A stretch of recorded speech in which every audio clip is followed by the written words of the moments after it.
Hi friends, welcome to Srikrishna vlogs. చూడండి, మా టెంకాయ చెట్లకి ఎండకి మొత్తం అన్నీ వాడిపోతున్నాయని షెడ్ వేస్తున్నాము. చూడండి చెట్లన్నీ ఎలా వాడిపోతున్నాయో.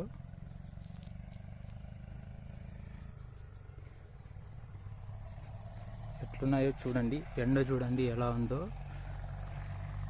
ఎండ చాలా ఎక్కువ ఉంది అసలుకు. చెట్లన్నీ ఎంత వాటర్ పెట్టినా కూడా చెట్లన్నీ వాడిపోతున్నాయి. అందుకు మేము షెడ్ వేస్తున్నాము. అక్కడ ఒక పోల్ వేసినాము. ఇది ఇప్పుడు ఇక్కడ ఒకటి, అక్కడ ఒకటి వేస్తాము.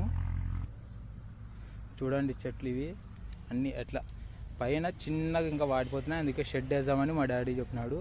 ఇంకా అక్కడ ఒక గుంత దోగినాము, ప్లస్ అక్కడ ఇంకోటికి దోగినాము. ఇప్పుడు 2 పోల్ నాటాల. ఒకటే పోల్ ఉంది, ఒకటి పెద్ద చెట్టు ఉంది.